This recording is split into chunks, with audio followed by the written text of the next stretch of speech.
반갑습니다. 플러스 경매 김수경입니다. 오늘은 명도 이야기 오랜만에 해보려고 합니다. 얼마 전에 제가 유튜브 문자, 카톡, 이메일 등으로 문의가 많이 온다고 했습니다. 그 중에 하나 제가 안내 드리려고 해요. 너무 좋은 일이라서, 경기도 쪽에서 문의가 온 사건이었는데요. 이제 어떤 분이 경매를 시작한 지 얼마 안 됐습니다. 그래서 첫 사건은 이제 4월 달에 빌라를 받아서 6월 말에 세입자 이사까지 잘 했대요. 잘하셨어요. 첫 사건을. 그리고 이제 이번에 이제 아파트를 이제 낙찰을 받은 거예요.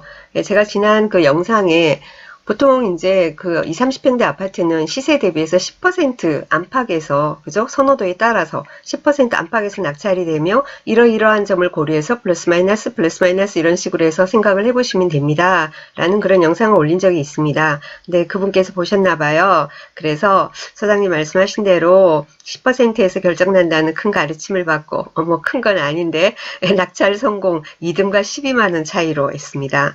그렇게 해서 이제 채무자 집에 찾아가서 이제 만났나 봐요. 이제 명도 협상을 위해서 처음 만났는데 이제 이사비 부분을 서로 이제 의논을 하면서 이제 이분께서는 이제 한 150만 원 정도 이제 실 이사 비용 정도를 이제 얘기를 하고 상대방은 한 4,500 정도를 얘기를 하나 봅니다. 대부분 그렇거든요. 우리 만나보면은.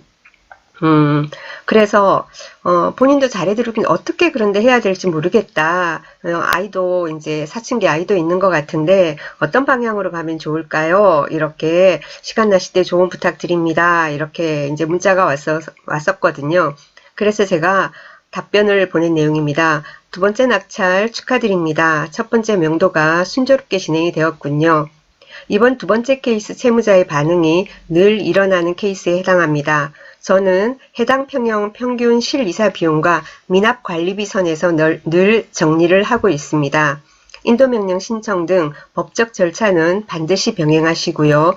단 상대가 기분 나쁘지 않게 표현에 신경을 쓸 뿐입니다. 그러니까 돈을 많이 주는 게 중요한 게 아니라 상대가 기분 나쁘지 않게 정중하게 이렇게 표현을 하시면 좋다라고 했죠.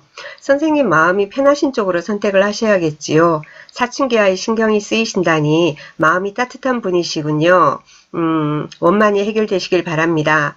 그리고 덧붙인 말이 이사비를 조금 넉넉히 주신다면 명도일을 앞당기는 것으로 서로 조율을 해보시기 바랍니다. 이렇게 제가 답변을 보냈습니다.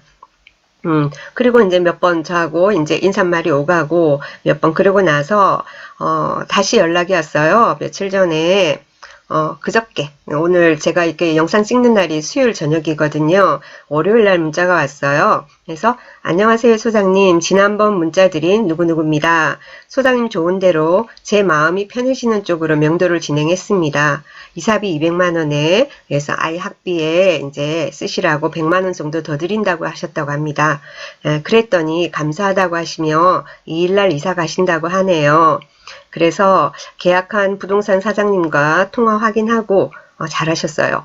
200만원 송금해 드리고 나머지는 이사날 드리기로 했습니다. 잔금도 아직 안 친 상태예요. 잔금날은 15일까지인데 그리고 중간 내용이 있고 중간 생략하고요. 50만원 100만원에 너무 고민하지 않게 좋은 감사드립니다. 그리고 저한테 강의 잘 듣고 있다는 인사 이런 거 있고 그래서 저도 너무 기분 좋은 소식이네요. 늘 성토하시길 응원합니다. 라고 답변을 보냈습니다. 이게 이제 최근 이제 이런 상태, 저는 항상 명도에 대한 것이 그렇습니다. 지나치게 한 푼도 안 주고 어떻게 하면 이사를 내보낼 수 있나 그런 생각은 하지 마시라고 늘 말씀을 드려요. 이제 다 이렇게 엉망이 돼가지고 그죠? 사람이 나빠서 그런 게 아니잖아요. 경매 넘어오는 게 채무자들이 하던 사업이 요즘 경기가 안 좋으니까 여러 외부적인 요인, 본인이 깨어려서가 아니라 여러 외부적인 요인으로 해가지고 불가피하게 어떤 사업이 어려워져서 집이 경매로 넘어가는 경우, 그런 경우들이 있고, 그리고는 부모 형제 간에 무슨 일이 있으면 보증 서줍니다, 요즘도. 그렇게 해서 이렇게 어려워지는 경우도 있고 그렇습니다. 사람이 나빠서 그 사람이 나쁜 사람이라서 물건이 경매 나오는 게 아니에요. 다 아시겠지만 그런데 보면은 가끔 얘기들 들어보면 경매에 이렇게 처음 하시고 하시는 분들은 집이 이렇게 경매에 넘어왔는데 그 채무자 자체를 그 사람을 아주 좀 이상한 사람으로 좀 두려운 존재로 조금 이상하게 생각하는 경우들이 있는데 그렇지 않아요. 마음이 약해서 도리어 그렇게 당하는 경우들이 더 많습니다.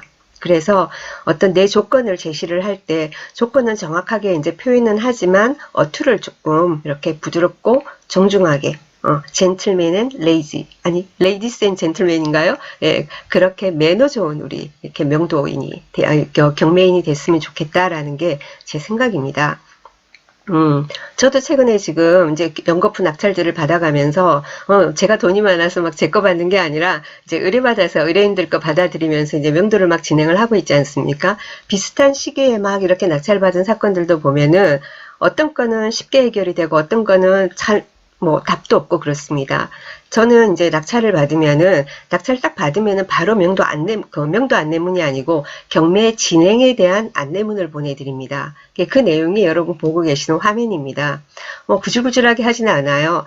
첫 번째로, 이제 보통 이제 이런 안내문 같은 경우에는 저는 근거리인 경우에, 가까운 거리에 있는 경우, 부산, 경남, 울산, 이 정도 제가 움직이는 바운더리 안에서는 우편물로 주로 보내는 게 아니고 직접 출력해서 하얀 봉투 안에 넣어가서 그 현관문 사이에 끼워 놓습니다. 예, 그렇기 때문에 그 안에다가 발신인 누구며 그리고는 수신인 누구 이렇게 여기를 발신인, 수신인 이렇게 기재를 하고요.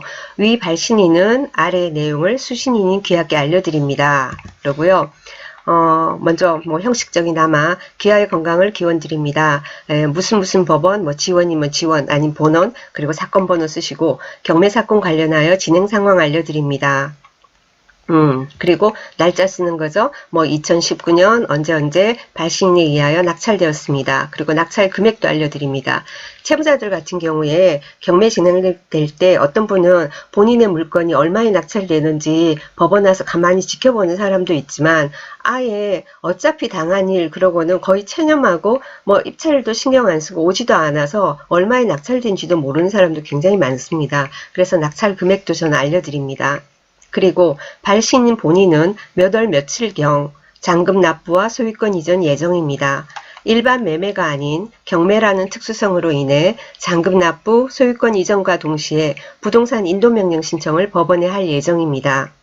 저희는 일정에 따라 진행을 할 것이지만 원만한 협조를 구하고자 연락드립니다.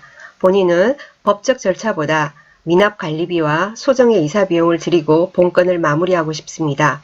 불행히 경매라는 절차를 통해서 소유권이 넘어가게 되었지만 마무리는 원만하게 합의로 해결이 되길 바랍니다. 아래 연락처로 연락 부탁드립니다. 그리고는 제 전화번호를 넣고요. 이런 식으로 해서 보통 이제 일단 안내문을 낙찰되면 바로 보내는 안내문이에요. 그리고 나서 그러면은 보통 연락이 와요. 한 반 정도는 연락이 옵니다. 반 정도는 연락이 안 와요. 그래서 얼마 전에 그 건도 8월 달에 낙찰받고 그리고는 잔금 마감일이 9월 23일이었거든요. 그저께였어요. 예, 그래가지고는 그때 8월 달에 낙찰받고 바로 보냈더니 바로 연락이 왔었어요. 그래서 9월 초에 이미 이제 이사 날짜가 정해졌습니다. 9월 23일까지 잔금 마감이다. 이렇게 이제 제가 또 나중에 알려드렸더니 9월 23일이나 24일 양일간에 자기가 이사를 가겠다 하더라고요. 그래가지고는 결국은 23일 저희가 잔금 내고 24일날 바로 아침에 이제 이사 나가고 이렇게 마무리가 된 사건도 있고 그와 비슷하게 하루 이틀 차이로 낙찰이 됐는데 어떤 집은 연락이 없어요. 제가 우편물 발송도 하고 끼워 넣기도 하고 그런데 연락이 전혀 없어요. 근데 거기도 이제 잔금 쳤거든요. 거긴 도리어 빨리 냈어요. 낙찰자가 9월 17일 날 잔금 납부를 했습니다. 그래서 제가 찾아갔는데도 또 못 만나고 하다가 오늘은 드디어 만나긴 했어요. 찾아가서 배를 막 분명히 있을 것 같은데 싶어 막 배를 눌렀어요. 몇 번 눌러오고 대답이 없어요. 근데 분명히 있을 것 같아서 한참을 눌렀나 봐요. 한참 누르다가 나중에는 이렇게 두들겼어요. 손가락을 노크 하듯이. 그렇게 한참을 있으니까 왜 그렇게 했냐면 안에서 뭔가 인기척이 느껴지더라고요. 근데 좀 있다가 어떤 남자분이 문을 열어요. 그래서 근데 왜 문 안 여냐 이러면은 안 되잖아요. 그래서 그랬죠. 아 주무셨나 봐요. 그랬죠. 그러니까 제가 야근을 하고 와서 잘 못 들었다고. 근데 아무래도 소리가 계속 나서 나와봤다고 그래요. 그래서 이제 부인은 이제 주간에 직장을 가고 본인은 야간 일을 한다고 얘기하더라고요. 그래서 사람을 만날 수가 제가 없었던 거예요. 그리고 뭐 제가 우편물 끼워놨는데 못 봤다고 계속 얘가 있는데 그거 뭐 따져봤자 뭐예요. 이제 그냥 웃으면서 협상을 해야죠.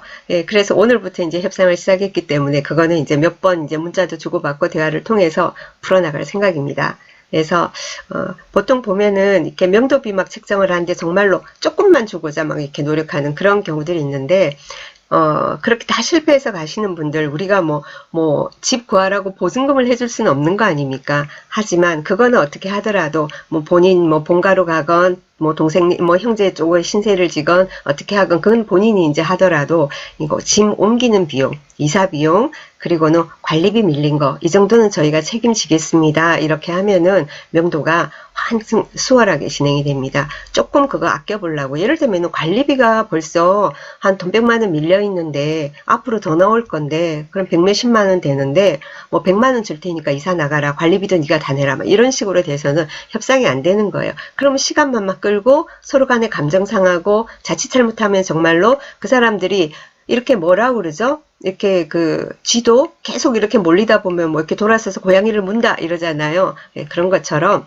그렇게 하실 게 아니라, 예, 이제 그분들이 뭔가 막 갈 곳만 찾으면은 짐 옮기고 그리고 이사 나갈 수 있는 관리비는 우리가 내준다 해서 그분들이 마음 편하게 이사 갈 곳을 좀 찾을 수 있게 그렇게 해야지 빨리빨리 진행이 됩니다. 그렇게 안 되면 나중에 엉망이 돼버려요. 모든 상황이 막 꼬여버리고, 낙찰자들 우리 이자는 이자대로 나가고 법원에 왔다 갔다 하면서 특별송달, 공시송달 신청하고 집행관하고 또 계고 나가고, 그러다 보면은 나중에 계고 나가면 그러잖아요. 2주 후에 14일이 지나면은 어떻게 한다고요? 강제 집행한다 이렇게 되니까 모르고 사회를 잘 모르고 뭐하고 막 이렇게 해가지고는 그런 일 있었던 사람들은 자기들이 당황해가지고는 그냥 짐 그대로 놓고 중요한 것만 챙겨가지고 야반도주하는 상황이 발생해요.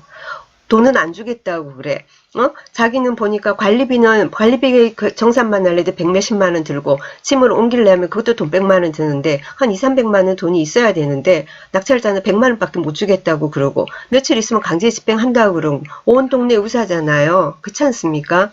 그러니까 막 고민하다가 막 부들부들 떨다가 자기 필요한 것만 챙겨서 야반도주 해버리는 거예요. 그럼 우리 어떻게 해요? 나머지 짐 그거 어떻게 하실래요? 물론 도망갔으니까 짐 포기각서를 써준다든지 이러고 갔으면 되지만 그게 아니고 그냥 없어져 버렸는데 그거 어떻게 처리하시겠습니까? 그럼 두 가지 중에 하나잖아요. 나중에 찾으러 오든 말든 일단 간 거 같은 거 버리자. 그거 버리는데도 돈 많이 들어요. 그리고 그래도 조금의 어떤 뭡니까? 불안한 어떤 위험 요소를 나는 남겨놓고 싶지 않다. 안전하게 하고 싶다. 이러면 돈 많이 들여서도 집행해야 되지 않습니까? 예, 그러니까 명도를 하는 데 있어서는 조금은 나는 사실 싸게 샀잖아요. 그러니까 돈 1, 200 가지고 50만 원, 100만 원, 1, 200 그거 아끼려고 하면서 상대방 너무 마음 아프게 너무 이렇게 궁지로 몰지 마시고 원만한 해결을 하시기 바랍니다. 오늘 그 얘기를 하고 싶었습니다. 감사합니다.